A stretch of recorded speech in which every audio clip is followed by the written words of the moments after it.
দক্ষিণ বঙ্গোপসাগরে গভীর নিম্নচাপ পরিণত হয়েছে ঘূর্ণিঝড়ে। থাইল্যান্ডের দাবা এই ঘূর্ণিঝড়ের নাম মান্থা। সমুদ্র পৃষ্ঠে ক্রমাগত নিজের শক্তি বাড়াচ্ছে মান্থা। মঙ্গলবার মধ্যরাতের পর স্থলভাগে প্রবেশ করবে। দুপুর থেকেই উত্তাল হবে বঙ্গোপসাগর। বিকেলের পর থেকে আমূল পরিবর্তন আবহাওয়ায়। আকাশ মেঘলা, বিক্ষিপ্তভাবে শুরু বৃষ্টিপাত। মঙ্গলবার বিকেল পর্যন্ত মাঝারি বৃষ্টিপাতের পূর্বাভাস থাকছে। বুধবার দক্ষিণবঙ্গের সব জেলায় বৃষ্টি। শুক্রবার মুর্শিদাবাদ, বীরভূমে ভারী বৃষ্টির সতর্কতা জারি। এদিকে বুধবার এবং বৃহস্পতিবার বৃষ্টির পরিমাণ বাড়বে কলকাতাতেও। মঙ্গলবার মধ্যরাতে ল্যান্ডফলের সম্ভাবনা। দুপুর থেকেই উত্তাল হবে বঙ্গোপসাগর। সমুদ্রপৃষ্ঠে ক্রমাগত নিজের শক্তি বাড়িয়ে চলেছে মান্থা। ইতিমধ্যে ঘূর্ণিঝড়ে পরিণত হয়েছে। বুধবার দক্ষিণবঙ্গের সব জেলাতেই বৃষ্টির পূর্বাভাস আবহাওয়া দফতরের।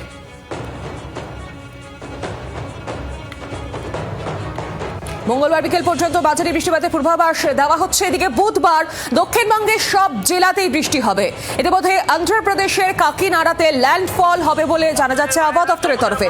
অতি গভীর শক্তিশালী ঘূর্ণিঝড় সমুদ্র পৃষ্ঠে ক্রমাগত শক্তি বাড়াচ্ছে এই মান্থা, যার নামকরণ করেছে থাইল্যান্ড। মঙ্গলবার বিকেল পর্যন্ত মাঝারি বৃষ্টিপাতের পূর্বাভাস এবং দুপুর থেকেই কিন্তু বঙ্গোপসাগর উত্তাল হবে। এদিকে মাইকিং চলছে অনবরত উপকূলবর্তী এলাকাগুলোতে। সেখানে কড়া নজরদারি চালানো হচ্ছে প্রশাসনের তরফে। নিরাপদ স্থানে সেখানকার বাসিন্দাদের সরিয়ে নিয়ে যাওয়া হয়েছে। আগে ভাগেই তৎপর প্রশাসন এবং অনবরত মাইকিং চলছে সমুদ্র উপকূলবর্তী এলাকাগুলোতে। তাদেরকে অনুরোধ করা হচ্ছে আপনারা মাছ ধরতে যাবেন না। বেশ কিছু জায়গায় ইতিমধ্যে বিক্ষিপ্ত বৃষ্টিপাত শুরু হয়েছে। তাদেরকে অনুরোধ করা হচ্ছে আপনারা 27 তারিখের মধ্যে নিরাপদ স্থানে আশ্রয় নিন। প্রাকৃতিক আবহাওয়া পরিবর্তনের ফলে 28 থেকে 30 তারিখের মধ্যে সমুদ্রের জল উত্তাল থাকবে। আরো বিস্তারিত আপডেট নেব আবহাওয়া নিয়ে। সঙ্গে রয়েছেন এই মুহূর্তে আমার দুই প্রতিনিধি। অয়ন ঘোষাল রয়েছে, সঙ্গে রয়েছে ডায়মন্ড হারবার থেকে নকিবউদ্দিন গাজী। আমি সবার আগে অয়নের কাছে যাব। অয়ন, এই মুহূর্তে কি আপডেট রয়েছে আবহাওয়ার?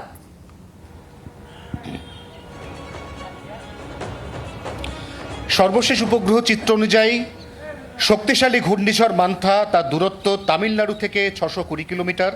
কাকিনাড়া অন্ধ্রপ্রদেশ, যেখানে তার ল্যান্ডফল হওয়ার কথা, সেখান থেকে এখনও পর্যন্ত তার দূরত্ব 650 কিলোমিটার। এবং ওড়িশার গোপালপুর, সেখান থেকে তার দূরত্ব 810 কিলোমিটার। এটি আগামীকাল অর্থাৎ মঙ্গলবার রাত থেকে বুধবার ভোরের মধ্যে যে কোনো একটি সময় 110 কিলোমিটার গতিবেগে স্থলভাগে প্রবেশ করতে চলেছে। এর প্রভাবে ইতিমধ্যেই তামিলনাড়ু এবং অন্ধ্রর বিস্তীর্ণ এলাকা জুড়ে মুষলধারে বৃষ্টি শুরু হয়েছে। যে বৃষ্টিপাতের পরিমাণ আগামীকাল সকালের পরে উত্তরোত্তর বাড়বে এবং আগামীকাল অন্ধ্র ওড়িশা উপকূলে যত বেলা গড়াবে ততই হাওয়ার গতিবেগ প্রথমে 40, তারপর 50, তারপর 60 এবং একদম নির্দিষ্ট ল্যান্ডফলের সময় 100 কিলোমিটার পর্যন্ত হয়ে দাঁড়াবে।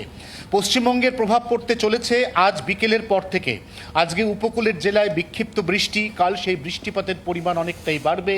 কলকাতা সহ গাঙ্গেয় দক্ষিণবঙ্গে কাল কার্যত সকাল থেকে দিনের বিভিন্ন সময় বজ্রবিদ্যুৎ সহ হালকা থেকে মাঝারি বৃষ্টি। যে বৃষ্টিপাতের পরিমাণ পশ্চিমবঙ্গের প্রায় সমস্ত জেলায় বুধ এবং বৃহস্পতিবার অনেকটাই বেড়ে যাবে। তারপর শুক্রবার থেকে ধাপে ধাপে বৃষ্টিপাতের পরিমাণ কিছুটা কমবে। রবিবার, আগামী রবিবার এই প্রভাব সম্পূর্ণ কেটে যাবে গোটা পশ্চিমবঙ্গের ওপর থেকে, এমনই পূর্বাভাস আলিপুর আবহাওয়া দপ্তরের। সৌমি, সঙ্গে থাকো অয়ন। ডায়মন্ড হারবার দিকে নজর রাখবো। প্রতিনিধি নকিব রয়েছে। নকিব, উপকূলবর্তী এলাকাগুলোতে কতটা তৎপরতা দেখা যাচ্ছে প্রশাসনের তরফ থেকে?